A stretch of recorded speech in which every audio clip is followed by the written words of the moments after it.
Moubarak. Monsieur le secrétaire général du ministère de la Femme, du Genre, de la Famille et de la Protection de l'Enfance, Monsieur le ministre Mamadou Bousseley, Excellence Monsieur l'ambassadeur Mani Diagne, l'ambassadeur du Sénégal au Mali, Madame la directrice de la plateforme Baïsawar, Madame Dramé Fatou Fabira, Monsieur les directeurs généraux, directeurs de service, chers collègues, en vos rangs, grades, titres et qualités. Assurément, plaisir et honneur ne pouvaient être plus grands de nous avoir demandé de donner cette conférence, d'animer ce panel, pour plusieurs raisons, et nous nous en félicitons, et nous félicitons M. le secrétaire général à travers vous, Madame le ministre et Madame Fabira, pour avoir eu vraiment l'idée non seulement de placer la FIPA, la 3e édition, sous le signe de la zone de libre-échange continentale africaine, la ZLECAf, mais également pour l'avoir placée sous le signe de la femme. La première raison, c'est que le président Macky Sall, et c'est en partie une des raisons pour lesquelles il est allé en Russie rencontrer le président Poutine dans le cadre du conflit entre la Russie et l'Ukraine, est président en exercice de l'Union africaine. Et à ce titre, gère et anime pendant une année l'ensemble des projets, initiatives, dossiers et protocoles et traités liés à l'Union africaine.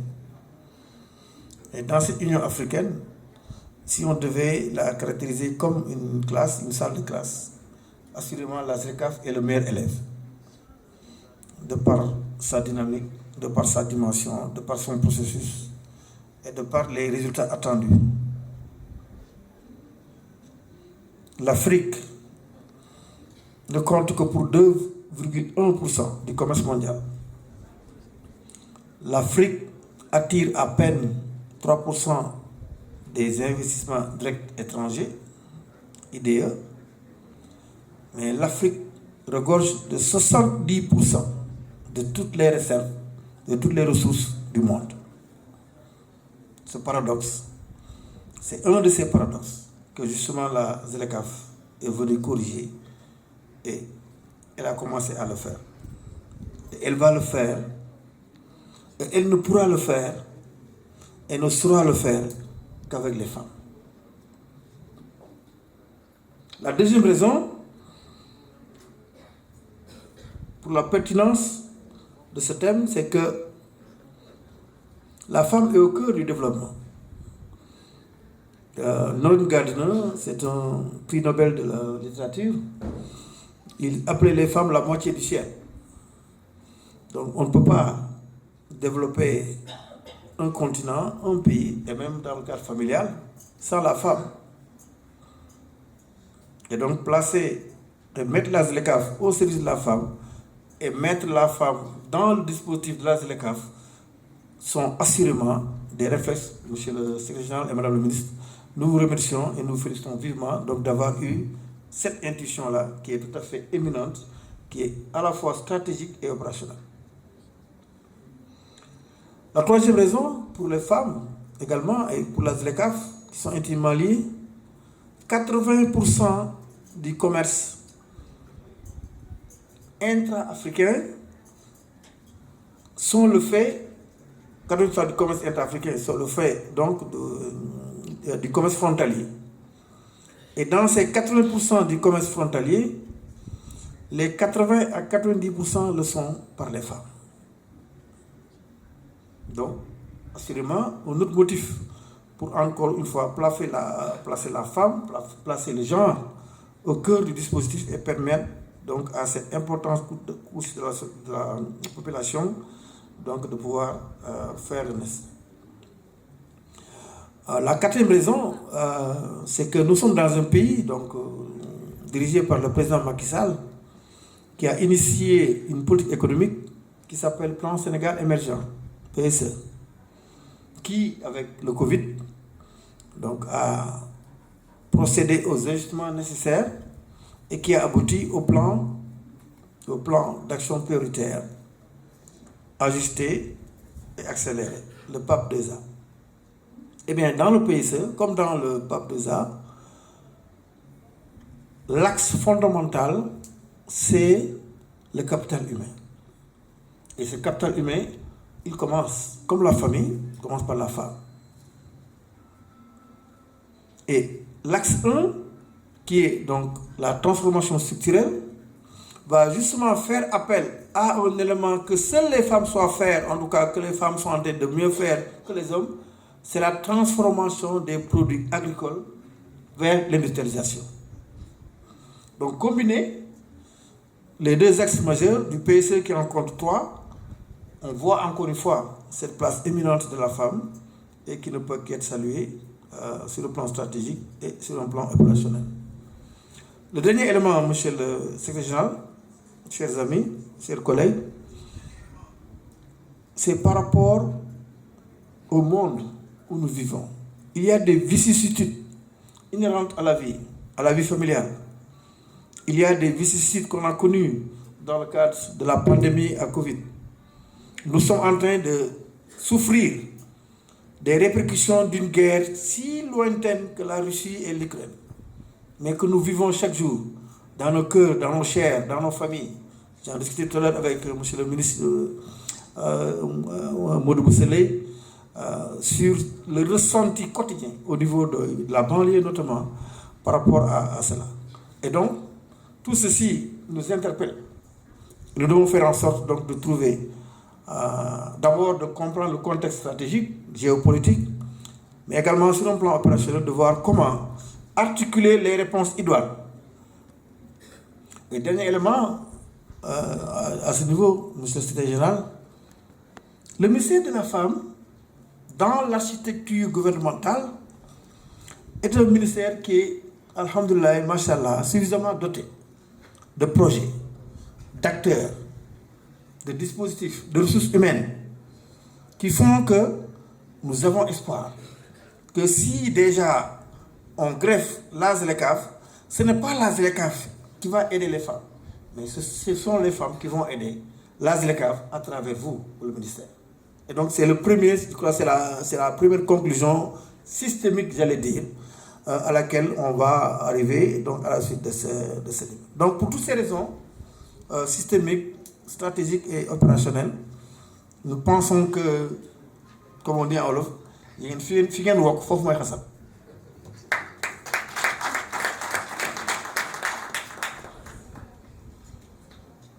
Wax nga ko, monsieur le secrétaire général, chers frères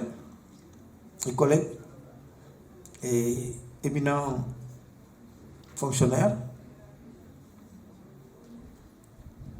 jigéen ñi ñoom bu ñëwee rek bu baax kon na leen muñal. dégg naa ñuy wax naan maam Adama ak maam Awa bi ñu leen jëlee àjjana wàcc leen ci suuf, maam Awa moo jëkk a gis maam Awa moo jëkk a gis maam Adama, waaye dafa day sagu daa dem toog ne gis ko après daal di toog foo xam ne ala kulli maam Adama dina fa jaar te dina ko gis. bi maam Adama ñëwee gis ko mu ne ko waaye yow wër naa la ba sonn fan nga nekkoon, wër naa àdduna wërgal këpp dina kii man de dama ñëw toog fii rek jékki-jékki rek gis benn garab nii rek daa toog di féexlu waaye nañ dem waay.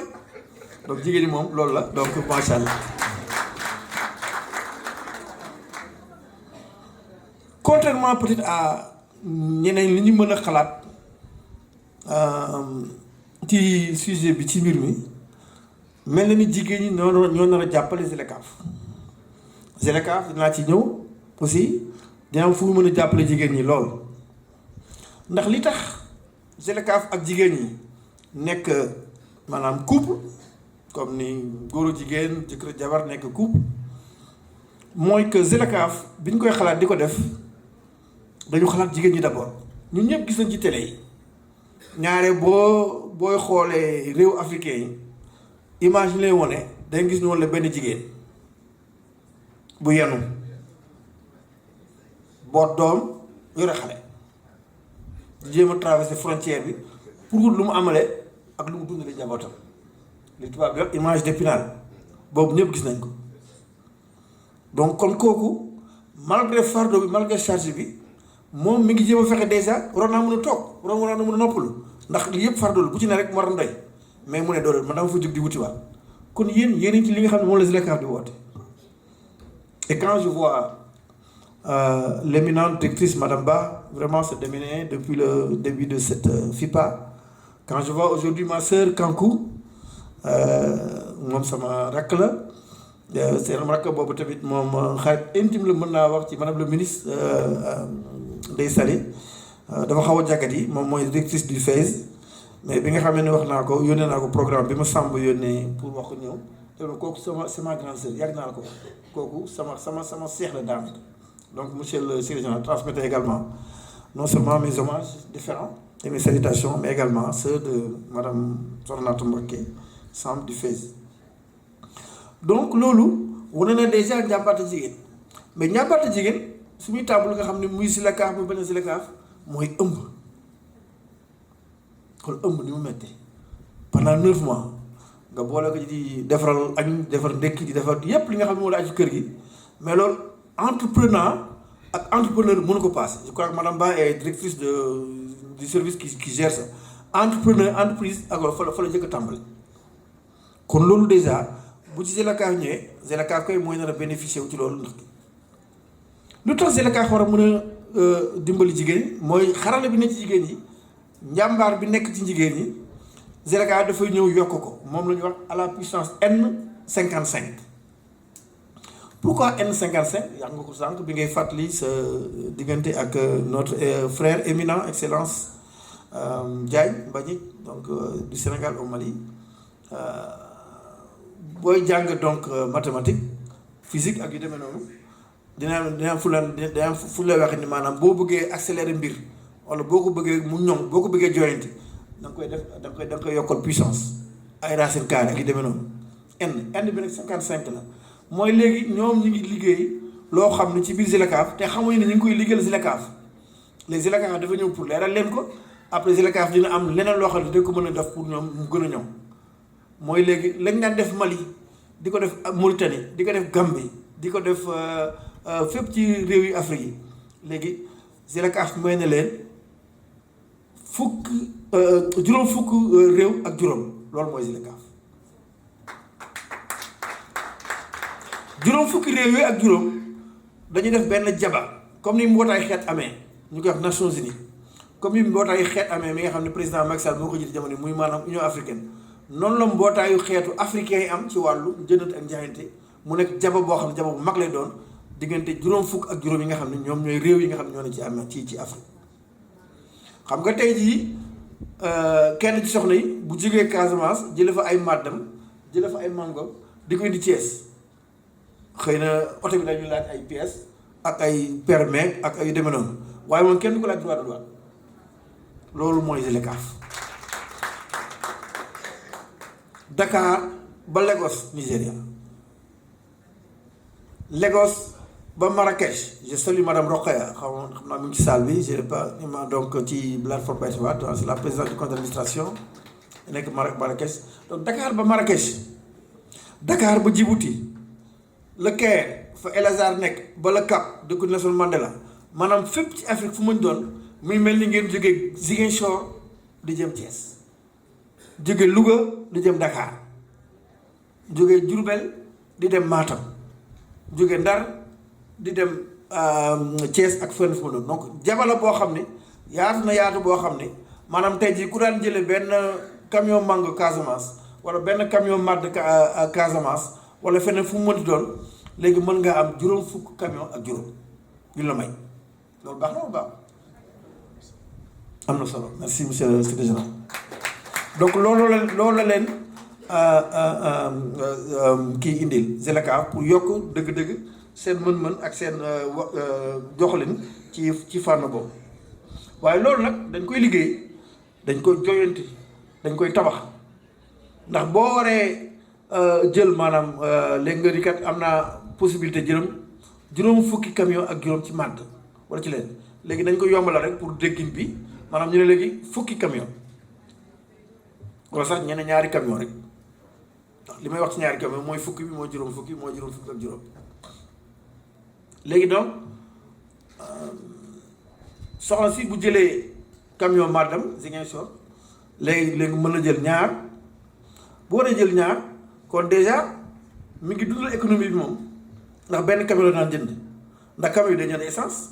camion bi dafay am apprenti dafay am chauffeur dafay fay ay taxes ay lempo ci yoon bi ak yooyu yëpp kon moom déjà rek ñaareelu camion bi mu jënd rek yokk na ci koom-koom bi lu ñuy wax full koom lu ñuy wax valeur ajoutée loo xam ni moom sax xam ko te économie bi ñuy jàngale suñu étudiants yi am na ñenn ñu fi nekk ci étudiants yi ak étudiants yi da leen wax ni leen maanaam développement maanaam muy koom mi ngi ko ñu ngi ko tuddee segment des valeurs ajoutées maanaam boo jëlee kenn ku ne la muy yokk buñ ko boolee maanaam natt boobu loolu moo gafa mooy nekk gafa nga xam ne moom mooy indi koom-koom ci biir réew ñu koy wax produit intérieur brut PIB nga xam ne bu ñu nekk gafa gi ren ci téeméer la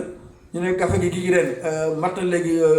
téeméer ak ñaar fu lem noonu bu ñu ko xaymaa loolu mooy taux de croissance bi nga xam ne dañ koy dégg ñu koy wax di ko waxtaane at bu jot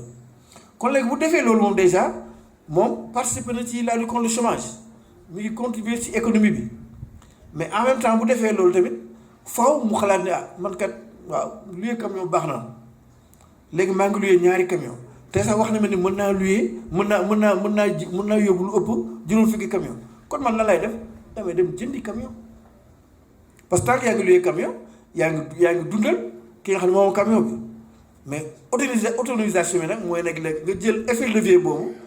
def ko ci sa biir projet pour que yow nga ne kat comme léegi man kat maa ngi nekk naa ci liggéey bi daan yóbbu benn camion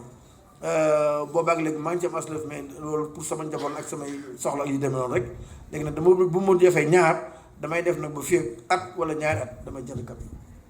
loolu ZLECAf mën na ko may. ñetteel bi nga xam ne moom moo ci nekk mooy maanaam bu ñu defee noonu dañ naan mango yi ñuy jaay Sénégal de bokkul mango yoon war a jaay Maroc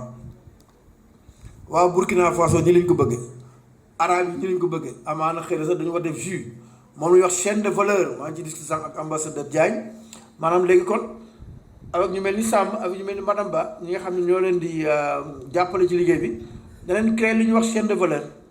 maanaam jumtukaay boo xam ni yéen non seulement da ngeen di jël di dem jaay mango bi mais da ngeen di jël nag defar mango bi Sénégal mu nekk ay jus de fruits jus de mangue mu nekk ay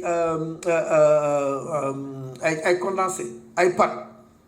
maanaam lépp li nga xam ne moo nekk ci kii bi dem mango sax dem na ba maanaam li nga xam ne yéen di ngeen moo gën a soxal jigéen bokk na yi gën a soxal muy maanaam ay maquillage et cosmétique mango sax mën nañu ko ci def donc maanaam ci biir chaîne de valeur bi ne la may yow nga ni kat léegi jaay mango baax na trop mais nag monsieur Samb defal na ma projet boo xam ne de boole na mag waa ASEPEX wala waa ADP wala ñoo xam ne xamal nañ ma ne ma defar jus de mangue moo gën bu ma defar jus de mangue damay dugg ci biir PSE ndax PSE daf ma ni ma transformation des produits PSE daf ma wax transformation structurelle nga defee rek ma transformé ma jël mango yi au lieu ma koy yóbbu noonu rek mais naa ma def ko ay jus de mangue ñun Sénégal fii am na jus de mangue yu bari yoo xam ne ñu ngi koy jëfandikoo Dubaay la jóge Dubaay waxuma garab mango mais xobu mango sax amu fa waaye dañoo dugg ci xarala yi dugg ci chaîne de valeur bi xool ñoom kat mën nañoo génnee maanaam kii bi mën nañoo génnee li nga xam ne mooy pâte de mangue bi defal jus de fruit bi mën nañu koo jëlee Malaisie mën nañu ko jëlee Philippines mën nañu ko jëlee feneen bu ko defee ñoom comme fa la àdduna bi di daje wërngal këpp léegi maintenant nag ñoom ñu koy disperser waaw nag ñoom loo ko mën te xobu mango sax amu fa asamaan ñun ñi nga xam ne Sénégal dina produire 140 000 tonnes de mangue par an ci 140 000 tonnes de mangue par an yooyu 40% day des ci àll bi day yàqu gis ngeen taw mango moom bu amee daanaka mënutoo am kër bu set mënutoo am tali bi set mënutoo am tali bu set parce que lépp ñu kii lépp ñu tali loolu dafa dakk sànq def naa aussi ambassadeur mi nga xam ne ma am na gox yu mu demoon ci Notto Diobass boor yooyu ñuy jaay ay ñuy bay ay légumes ak yu demee noonu amul chambre froide donc yooyu chaîne de valeur moo koy indi ZLECAf moo koy indi wala bokk na ci koy indi bu ko defee nag en relation avec ñoom monsieur Samb ak tous les services sous l'autorité du secrétaire général ñoo leen defal na benn donc deuxième conclusion monsieur le secrétaire général, chers amis, je propose une escalade, ce que j'appelle escalade,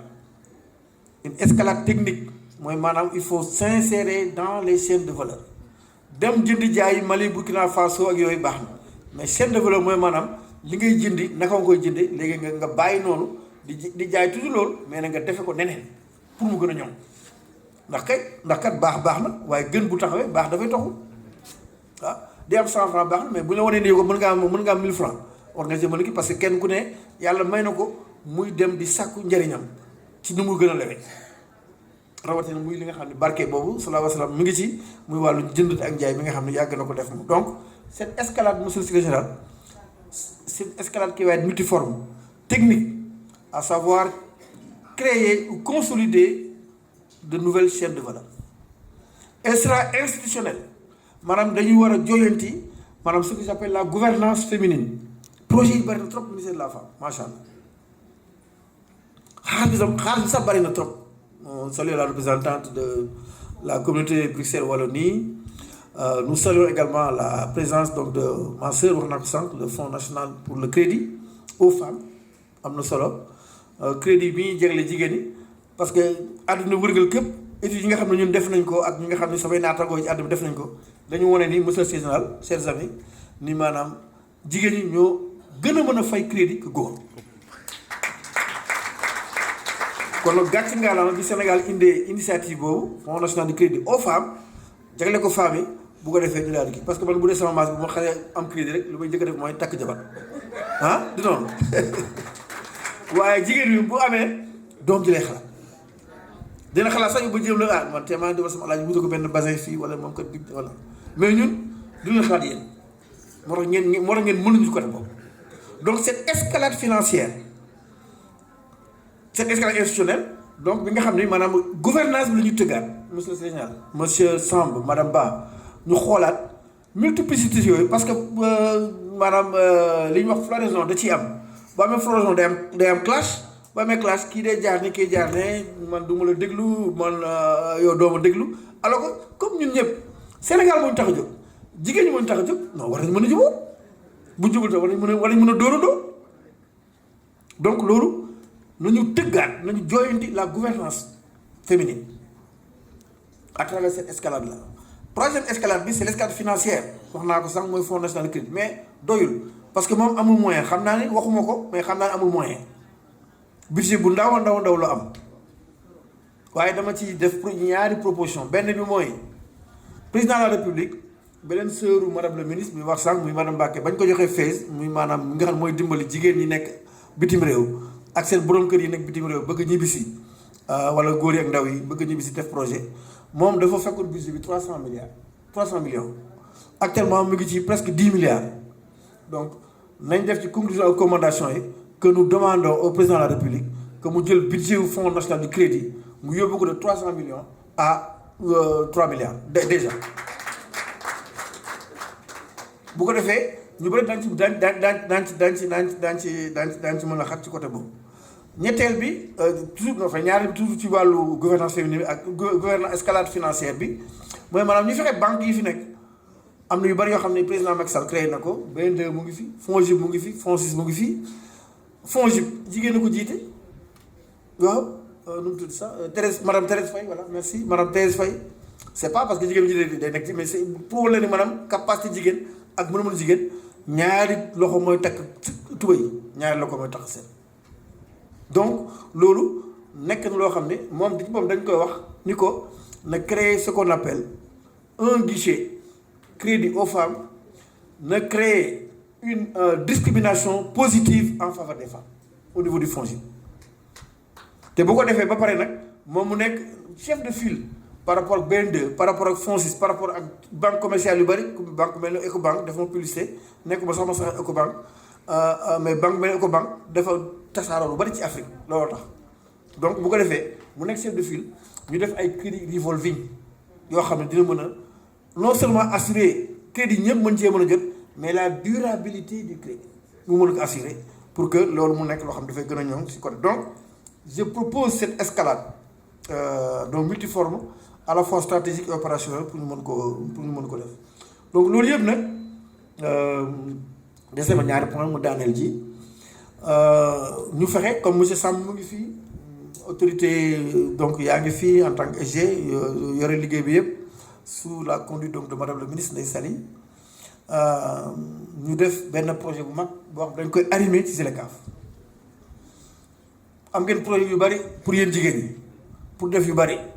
waaye ZLECAf nag moo fi ne. ZLECAf mooy remplacer lépp luy wàllu jëyante ak jaayante ci biir Sénégal te comme léegi ñu bari ci yéen xaalis bi ngeen di am donte sax gerte caaf la jaayante la doon mais jaayante boobu donte gerte caaf la ZLECAf léegi moo ko yore. mbubb mu bees lañ ko solo léegi mbubb mu bees moom nag di ZLECAf nag nga xam ne juróom fukki réew yëpp ak juróom ñoom ñoo ko moom nañu def ci biir projet yi ngeen am comme ni nga ko waxee macha allah bari na projet mais ñu def projet boo xam ni incha allah dañ koy tuddee projet femme ZLECAf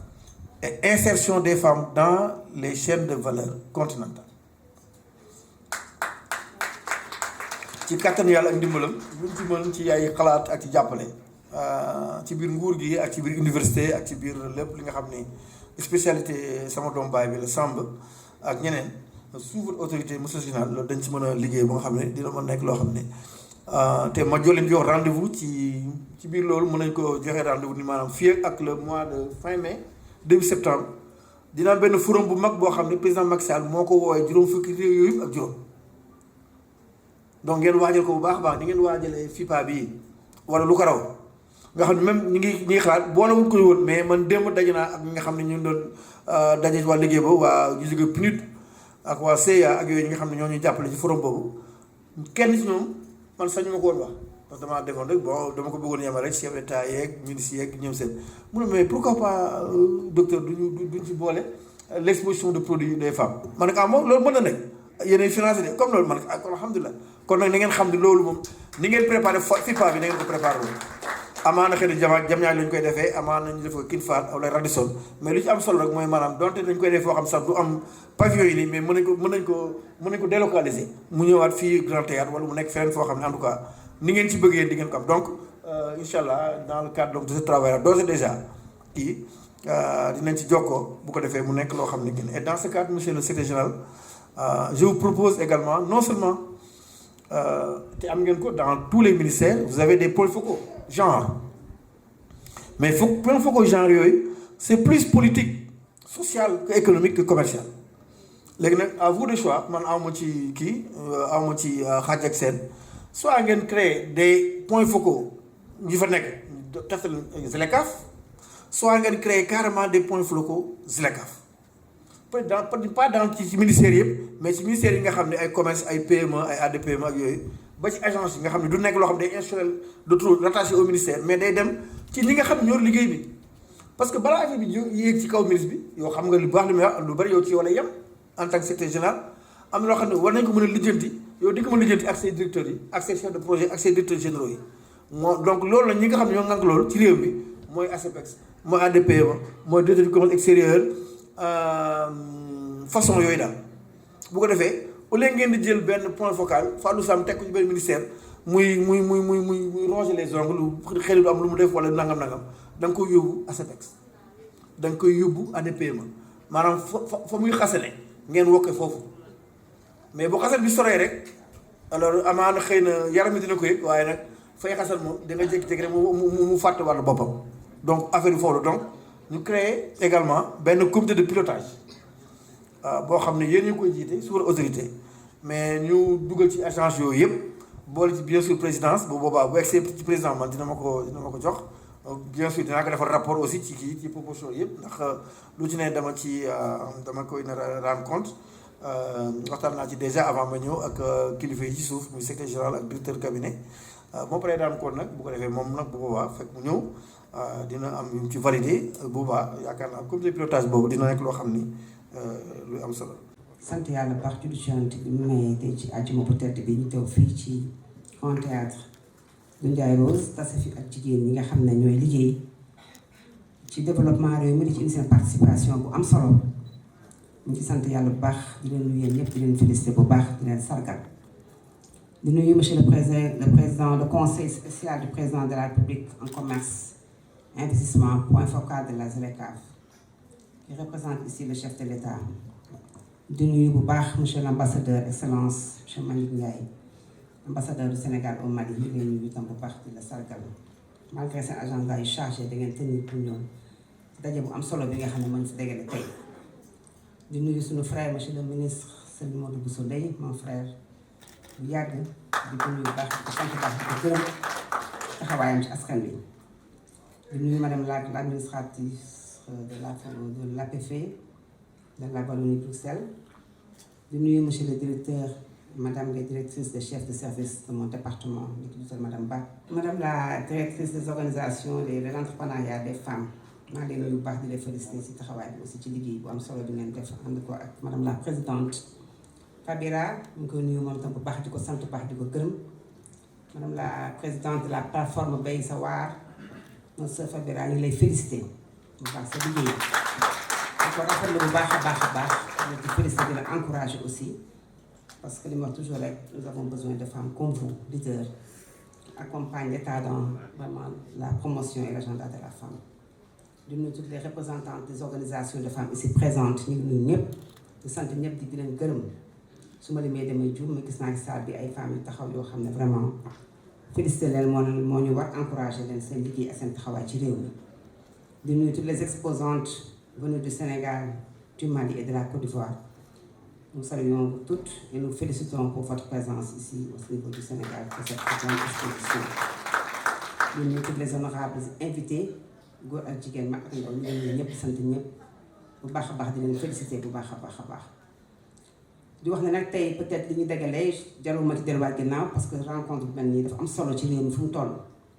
wax nañ ko léegi FIPA 2022 c'est une occasion une opportunité pour que jigéen ñi mën a éclore seen potentialité li ñuy def ñu am échange entre les pays de la sous-région la Côte d'Ivoire qui est aujourd'hui notre invité d'honneur. Nous profitons de cette occasion pour remercier la Côte d'Ivoire et remercier son excellence M. Alassane Ouattara pour l'excellente relation qu'il y a entre nos deux pays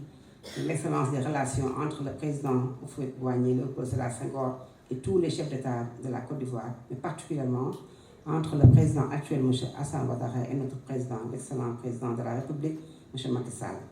ñu ngi koy magnifier bu baax di ko rafetlu bu baax a baax. tey nag je pense que occasion opportunité pour nous soulever plusieurs questions qui sont des questions importantes. Surtout autour de la ZLECAf parce que ñu ko waxee léegi rek outil bu am solo la outil bu taxaw la boo xam ne jigéen ñi sont au cœur comme l'a dit le professeur que je remercie Fallou Sam mon frère en passant di ko nuyu bu baax di ko sant bu baax di ko gërëm pour opportunité yi ñu may tey pour ñu mën a discuter des problèmes importants des questions de l'autonomisation de la femme qui sont au cœur du programme de développement de notre pays donc ñu lay remercier bu baax di la sant di la féliciter di wax on aura d'autres opportunités pour échanger sur ces questions. De nous,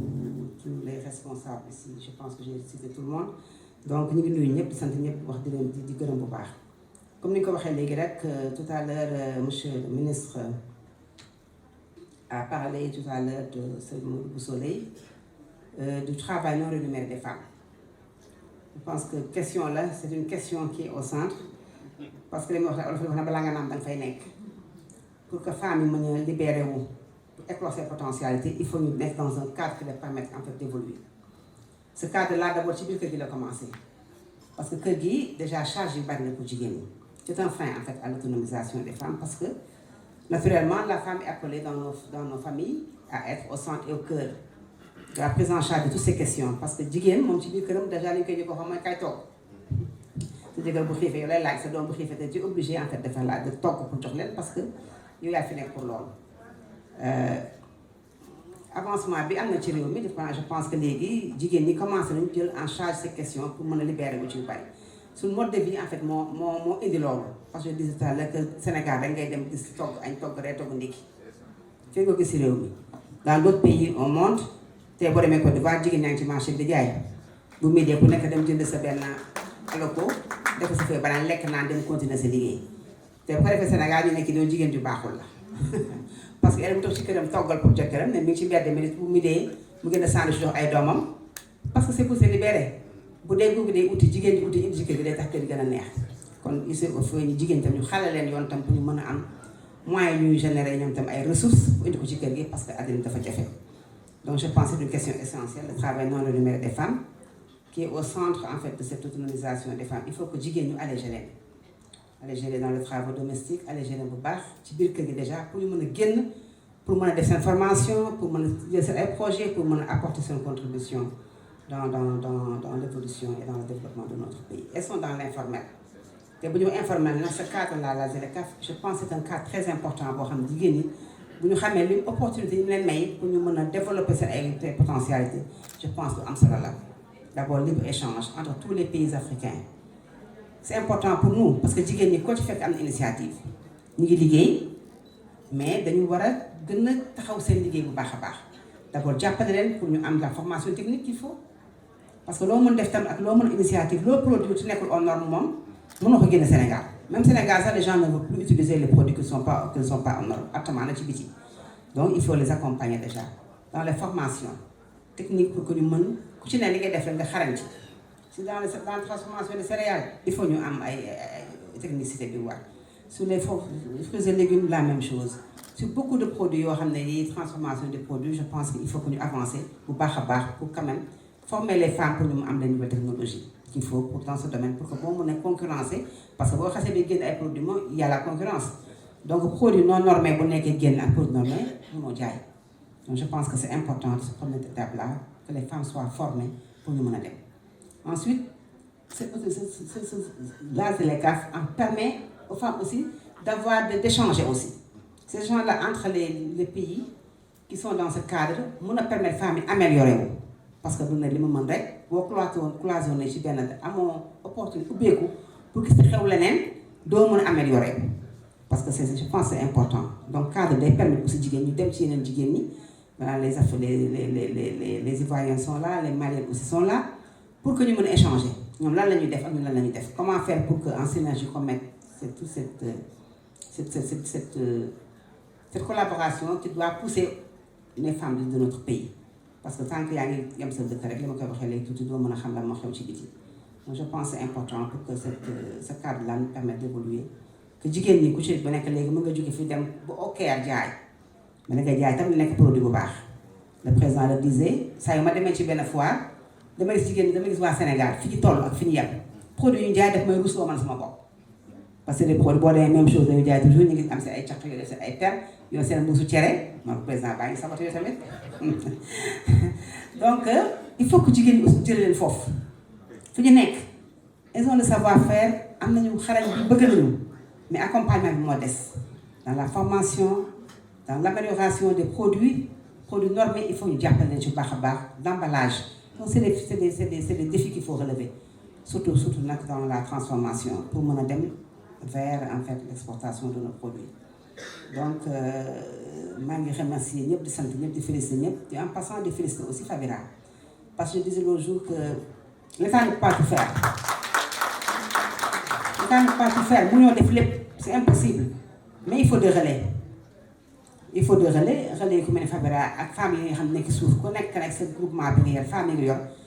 il faut avoir le leadership qu'il faut pour pouvoir manager les femmes renforcement du leadership les femmes leaders comme Fabira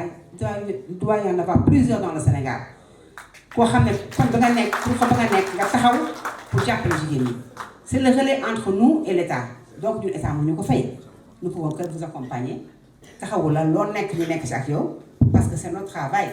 ñu ñoo war a fii yëpp li ngi ci def yëpp ñu ñoo ko war a def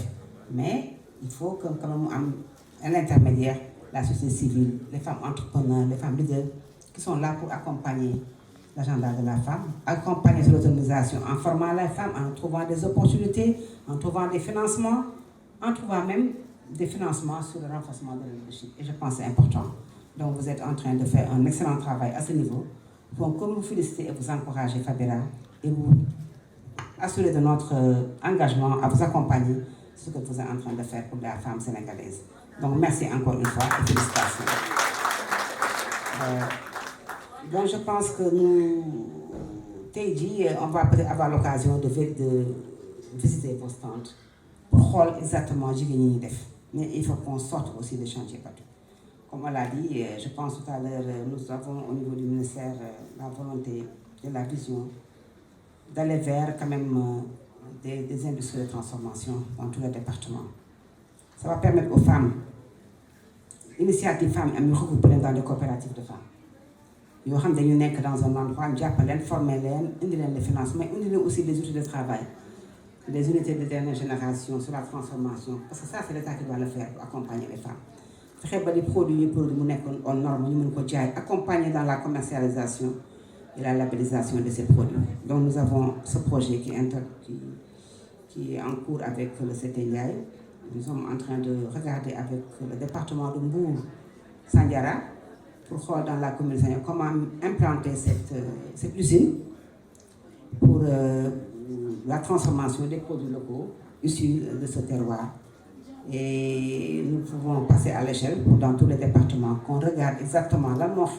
quels sont les produits locaux, les mangues. Tout à l'heure, on en a parlé. 70% de la production de mangue au Sénégal est fait une donc, on a en Casamance, une grande usine pour les femmes. Nous ferons les accompagner pour que nous puissions une unité cette aide produit des produits hors normes à l'interne ou à l'extérieur du Sénégal. Je pense que c'est ça la bonne vision. Nous sommes en train de travailler. Donc, je pense que nous vous féliciter les exposantes qui sont là, toutes les exposantes pour le travail que vous êtes en train de faire et vous rassurer de notre disponibilité à vous accompagner. Dans nos débats souffle, petit à petit, en fait, on va y arriver. C'est l'autonomisation de manière globale des femmes et c'est important parce que on ne peut pas avoir un pays émergent sans que les familles soient épanouies. Et les femmes sont au cœur. Nous devons épanouir cette famille, nous devons avoir possibilité, parce que nous devons mais ce qu'on fait, cela, c'est la vision de son excellence le président Macky Sall. Il a placé le capital humain au cœur de son programme de développement dans l'axe 2 pour dire que nous, Sénégal, nous devons améliorer ses conditions de vie. Parce que le Sénégal est un pays émergent en 2035. Nous sommes en train de travailler, nous sommes sur la bonne voie. Nous avons le président pour lui, parce que c'est le Sénégal qui est en jeu.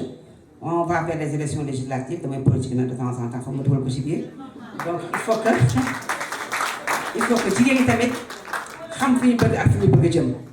nous voulons un pays stable, un pays de paix. Un dëkk boo xam ne boo gëstoo da ngay am jàmm d'abord parce que bu ñu amul jàmm fi ñu toog duñ fi tàgg duñ fi wax il faut pas qu'on déstabilise notre pays dañu xam dañu bëgg ak fan lañ jëm ce n'est pas le président ce n'est pas Dieu wala Dieu c'est le Sénégal qui est en jeu donc ñu gëm suñu bopp xam fi ñu jëm xam bu ñu kenn détourné suñu njaboot ñoo leen moom le président a été élu démocratiquement fii démocratie moo fi ku bëgg a nekk nguur da ngay dem xaar élection jot nga dem postuler proposer aux Sénégalais un programme boo xam ne nii dañu xam ne programme alternatif programme présent ba xool bi ci dem nga jël ko c'est ça la démocratie mais xeex ak ay xuloo ay wàcc mbedd yi le Sénégalais en a assez suñu président li mu bëgg mooy jigéen ñu am jàmm jigéen ñi am koom nit ñi am koom ñu am éducation bu baax santé bu baax vraiment liñ ci wax lépp amu ci lenn lu ci am nous avons un bilan reluisant benn président au Sénégal bi su ko def danañ ko jàppale pour que mu am ndam Mam Assemblée nationale am les outils qu'il faut